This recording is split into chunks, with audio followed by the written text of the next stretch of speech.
When I first heard about the case, I assumed it would be open and shut, right? A senior citizen sitting in his own home, minding his own business, is broken into.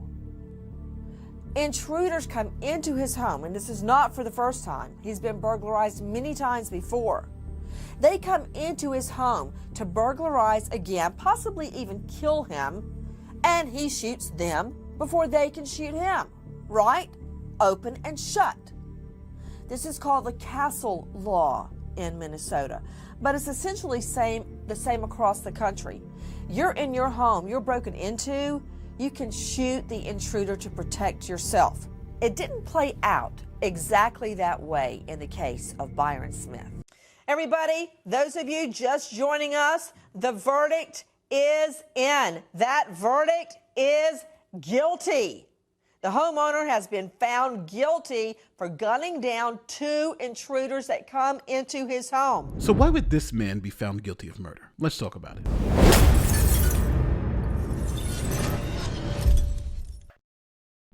So this is Byron David Smith, a 64-year-old man who lives alone in Little Falls, a small town in central Minnesota. Now, he used to work for the State Department, and he installed security systems. Now, in 2012, teens in his neighborhood started a burglary spree. And guess whose home they hit constantly? Well, Mr. Smith's. His place was hit 12 times, and cash, coins, even his shotgun were all stolen by teens. Now, Byron called the police multiple times, but nothing seemed to be done. So Byron went full do-it-yourself security mode. Hey, that's what he did before. Exterior cameras, a gun, all this stuff, because he just wanted to get a good night's sleep. Now, friends and family said that he became so paranoid because of the situation that it was noticeable. Now, I think anyone would be paranoid sleeping in a house where people continuously break into, right? It would make anyone paranoid. So, fed up with the lack of police response and not being able to stop the burglaries, he decided to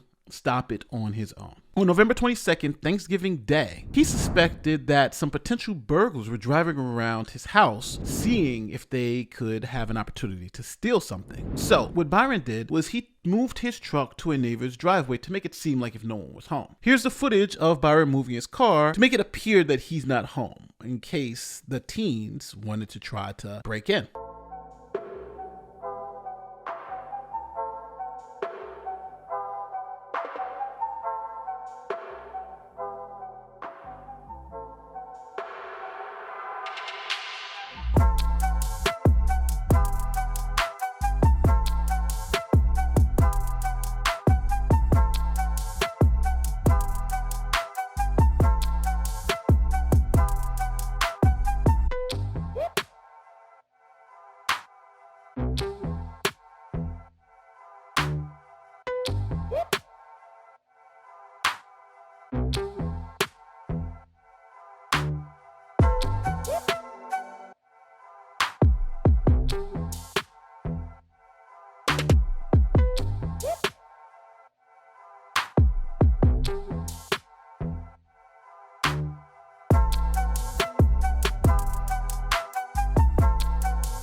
Now, around 12:30 that day, two teenagers broke into his house through a window. They were 17-year-old Nicholas Brady and 18-year-old Haley Kiefer. They were cousins who had been involved in this previous burglary spree. Now, what happened next was caught on audio recorder that Smith set up in his basement, so just in case anything were to happen. Now, to set the scene, Smith turned out all the lights in the basement, removing it so the lights wouldn't come on and it'd be dark, and he positioned himself in the corner with a gun. So if anybody was to walk down the stairs, he would have the ultimate angle on them.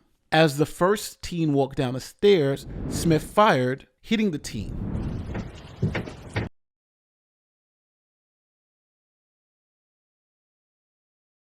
You're dead.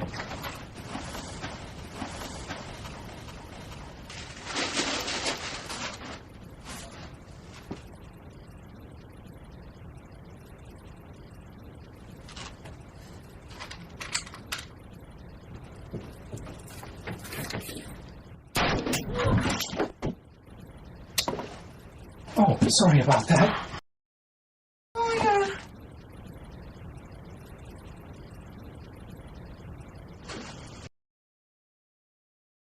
You're dying. Bitch.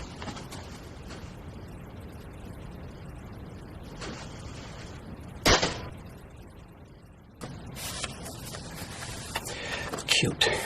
I'm sure she thought she was a real pro. The recording revealed that Smith shot Nick twice as he entered the basement. Then, after a pause, Smith then shot him again in the head, killing him at that point in time. Smith then dragged the male teen's body onto a tarp and wrapped it up.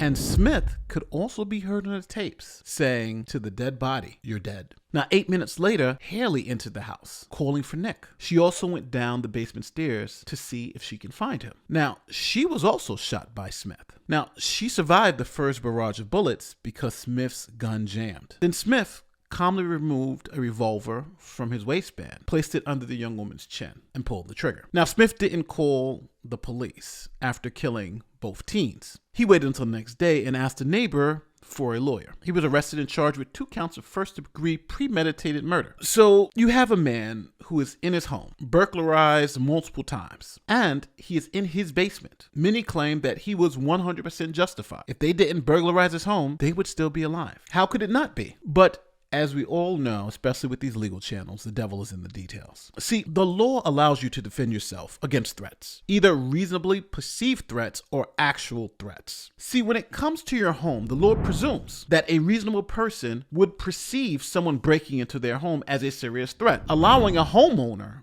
to use deadly physical force to protect their home. This is known as the castle doctrine. Here's an example from Oklahoma where a woman was at her home with her baby and 2 men started breaking into her house. Late on New Year's Eve, police say 2 men, one armed with a 12-inch hunting knife, were trying to break into her home outside Oklahoma City.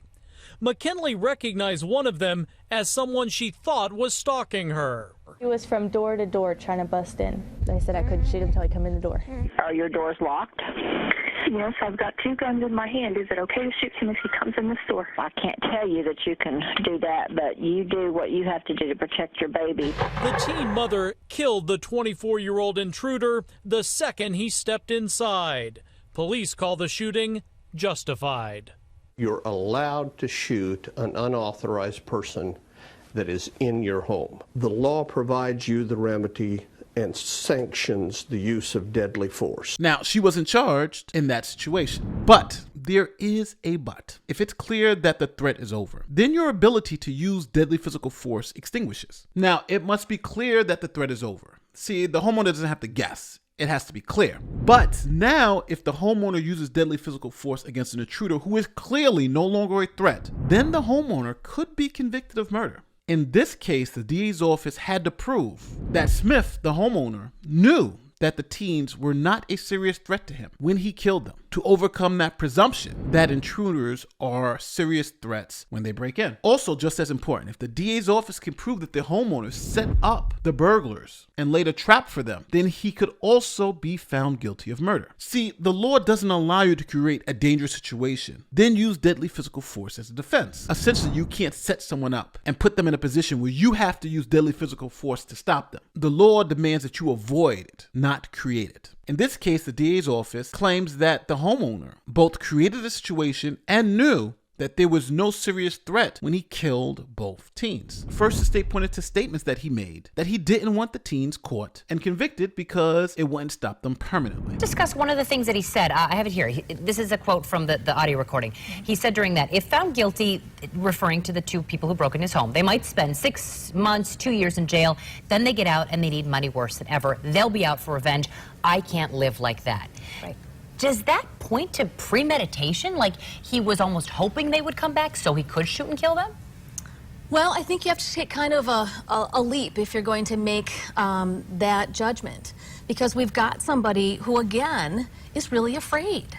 He's afraid that no matter what he does, he's going to constantly live in fear because his home is going to be burglarized. And I think everybody listening to this case, both here, you know, in the TV audience and, of course, the jurors, need to really take to heart what it means to have your home invaded, not once, but 12 times. Also, there were points in the event where the homeowner could have stopped. For instance, when he shot the first teen and that person fell down the stairs, he waited and then took a headshot to make sure the teen was dead instead of calling 911. When the second teen came down the stairs looking for the first teen, he shot her with the gun and then it jammed. Here's what he told police happened. So you shot, she came tumbling down the steps, and then you went to shoot again and the gun jammed, is that correct? Yes. Okay. Now, what happened after that, after the gun jammed? After the gun jammed, well, he fell with his head under the table. She fell immediately at the bottom of the steps. So you'll see 2 different patches of blood on the floor. Okay. And when the gun clicked, misfired, she laughed at me. And when she was laughing at you, she was at the bottom of the steps on the floor? It wasn't a very long laugh because she was already hurting. But, you know, there was this smirk. And, okay, there was another red button I guess most people would have. If you're trying to shoot somebody and they laugh at you, you go again. So when she laughed at you, how did that make you feel? Did that infuriate you or make you upset? Or I knew that the gun had misfired previously. I'd take care of it. I was ready. And I just pulled it out, and yes, I fired more shots than I needed to. Okay. Why did you fire more shots than you needed to, do you figure? 32 is a pea shooter, and I was very, very threatened, unhappy. You were mad, correct? Yes. Okay. She had basically enraged you for laughing at you, do you think? That was part of it? No, that was incidental. She'd been whoever it was who was breaking into my home had been doing it for so long that I was no longer willing to live in fear. But now the tape that the homeowner recorded himself shows that she did not laugh, but begged for her life. Then Byron's rifle jams. Oh, sorry about that. Then she laughed at me. I just pulled out the 22 and shot her. If you're trying to shoot somebody and they laugh at you, you go again. Investigators say a terrified and wounded Haley did not laugh. In fact, you can hear her pleading for her life. You're dying.